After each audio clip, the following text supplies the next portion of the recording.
para comenzar a desarrollar el tema del día de hoy, diabetes infantil, entrevistamos a un médico pediatra que nos va a hablar sobre los síntomas, sobre qué es la diabetes de diferentes tipos. Así que vamos a ver lo que nos decía. La diabetes infantil es un tema muy importante. El doctor nos va a explicar mucho más al respecto. Él es pediatra, es Néstor Zabasky, quien nos va a ayudar en la información sobre esta enfermedad. Doctor, la primera pregunta, ¿qué tipos de diabetes infantil existen? Hay dos tipos fundamentalmente, y en esto no se diferencia de la condición del adulto. Una es la diabetes insulinodependiente y otra es aquella diabetes que no depende de la aplicación de insulina. Eso, digamos, a grandes rasgos es la clasificación principal de esta enfermedad.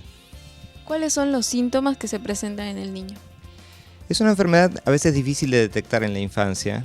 Las manifestaciones son muy parecidas a las del adulto. Aumenta el consumo de agua, nosotros decimos técnicamente polidipsia, aumenta el apetito, eso le llamamos polifagia, y nos llama la atención que el niño que come mucho no aumenta de peso como esperaríamos para eso. Pero además hay un signo llamativo que es que aumenta la diuresis, o sea, se orinan más. Y de pronto un niño grande de 8 o 9 años que ya controlaba esfínteres a la noche y demás empieza a orinarse en la cama. Pierde peso, empieza a estar decaído. Muchas veces el primer brote, digamos, ha sido la primera aparición de los síntomas más importantes de la enfermedad, que se deben al aumento de la glucosa en sangre producto de una mala función o un mal funcionamiento del páncreas, que es el que secreta la insulina. Se asocia a alguna infección. Por ejemplo, el niño padece una gripe importante o un cuadro infeccioso que empeora y lo pone en una condición de gravedad mucho más marcada que la enfermedad de base que tiene. Entonces nos hace sospechar que hay alguna otra cosa.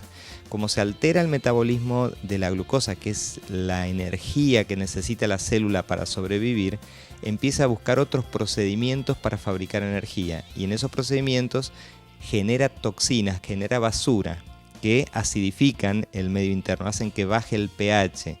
Y esa acidez, esa acidemia se va a manifestar como aumento de la respiración, malfunción orgánica y fundamentalmente alteraciones en las funciones celulares. Entonces la enfermedad se vuelve muy compleja y muy marcados los síntomas, muy llamativos los síntomas que manifiesta. Al niño lo vemos grave generalmente para una enfermedad que aparentaba banal.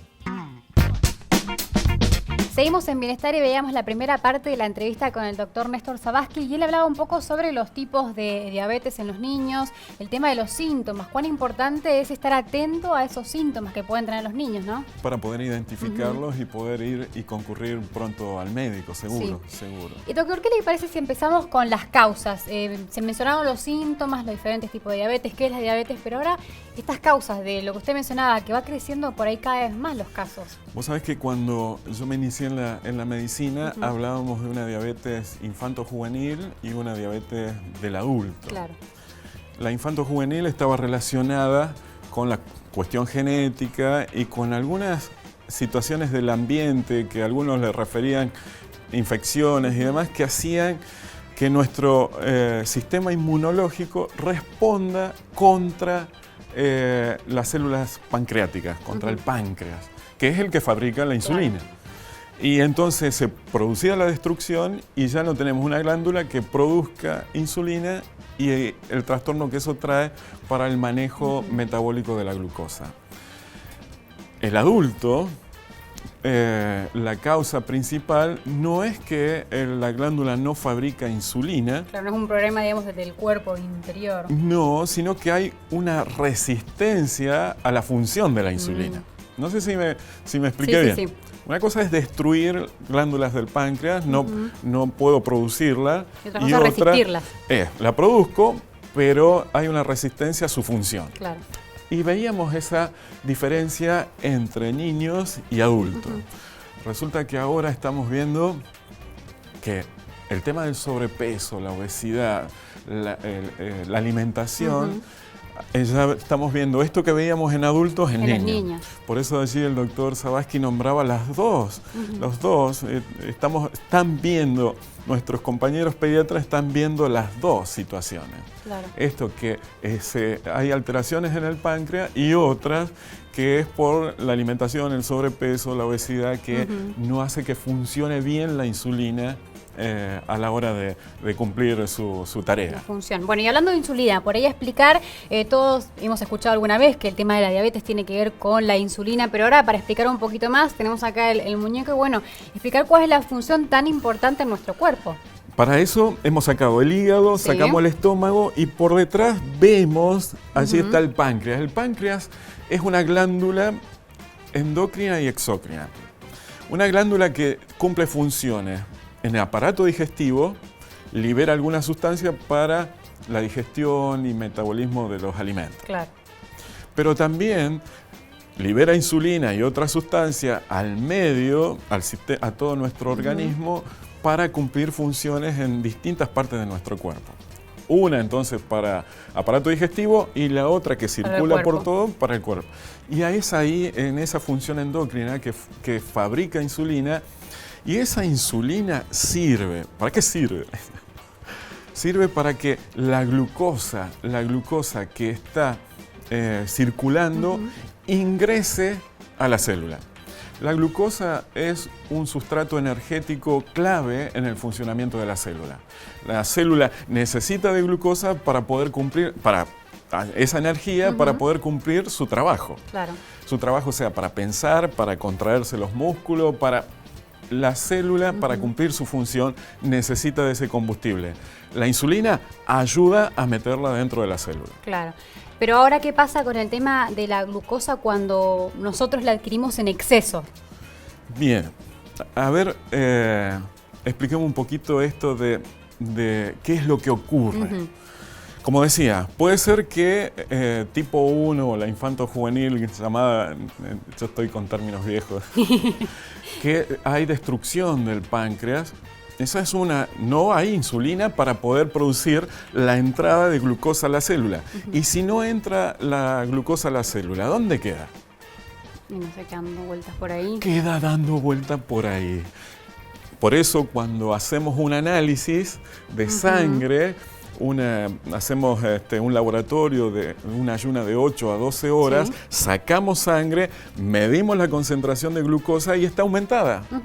Porque esa glucosa no entró a la célula. Claro. No sé si... Sí. Perfecto. Y entonces cuando el médico nos dice, bueno, el tema de las azúcares, el tema de las cuidar. azúcares y demás. Ahora, ¿qué ocurre con los tipo 2 o adultos? El páncreas funciona, libera insulina. Pero esa insulina, en la célula hay un receptor de esa insulina y hay una resistencia a ese receptor y no permite que la glucosa entre. Imagínate en esta habitación. Hay una puerta. En esa puerta viene y golpea la insulina. Nosotros abrimos y entra la glucosa para cumplir su función. ¿Qué es lo que ocurre? Hay una resistencia cuando hay problemas con el sobrepeso, la obesidad, el sedentarismo, la mala alimentación. En vez de abrir la puerta, hay una resistencia a abrirla. Tienen que venir 10 insulinas. Para poder abrir la puerta Pero esto puede seguir 20, 50. Estoy diciendo para hacerlo gráfico, ¿no?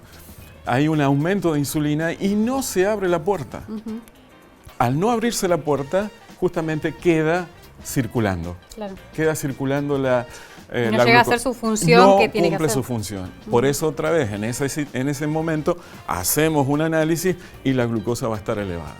Bueno, y para continuar, una vez que a través de los síntomas, análisis de estudios, se detecta que un niño tiene diabetes, digamos, la rutina del chico ya comienza a cambiar, una cuestión porque hay que controlarlo. ¿Y cómo sería esto? Para explicarle a aquellos padres por ahí que están comenzando con el tema de los tratamientos. Hay todo un seguimiento que se tiene que hacer, por supuesto. Allí los pediatras, nuestros compañeros y demás, hacen el seguimiento y control de tema de alimentación, el tema de la actividad física, si va a necesitar insulina o no, según el caso. El que no fabrica insulina va a necesitar insulina y si necesita insulina va a tener que ser aplicada esa insulina. Entonces es toda una tarea de aprendizaje para el tratamiento. Aquel que tiene la otra dificultad, hay resistencia a la insulina, el tema de la actividad física, bajar de peso, la buena alimentación, son claves en el tratamiento para disminuir esa resistencia. para que pueda mejorar la función, la insulina con esa célula, para que pueda entrar la glucosa y cumplir su función de energética para toda la célula. Bueno, doctor, vamos a ver ahora la segunda parte de la entrevista sobre el tema de la prevención. Cuán importante, nosotros siempre lo destacamos acá en Bienestar, así que vamos a ver lo que nos decía el doctor Zavascki. ¿Cómo podemos prevenir esto? ¿Qué información sería importante tener en cuenta? Es muy interesante porque se está avanzando muchísimo hacia la tal vez solución definitiva de esta enfermedad. Hoy se está hablando de la posibilidad de tratamientos con células madres. De hecho, ya hay páncreas artificiales que pueden ser externos o incluso algunos internos que detectan las variaciones de la glucemia. Pero todos estos son tratamientos una vez aparecida la enfermedad.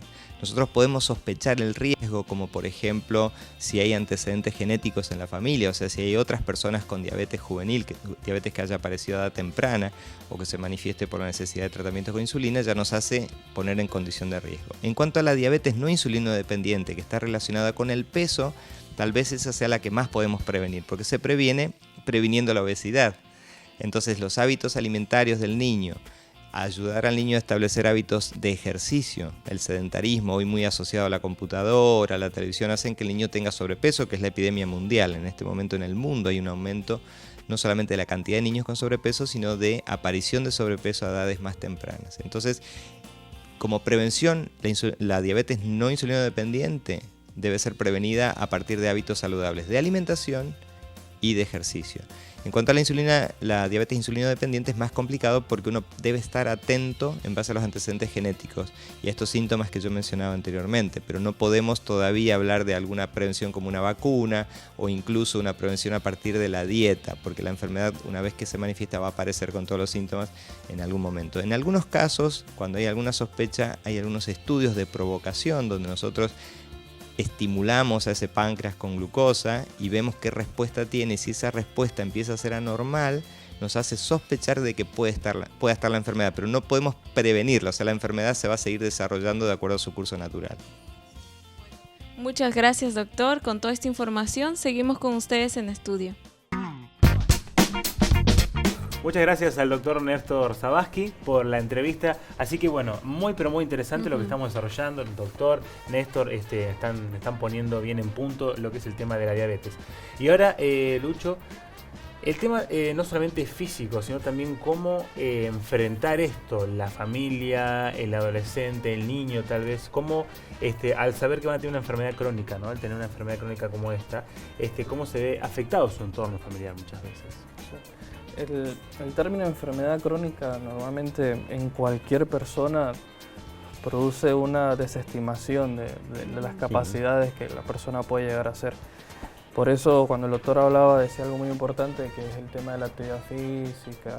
¿Por qué? Porque la mayoría de estas personas, no todos, hay que aclarar, son personas que tienen algún problema alimenticio, obesidad o...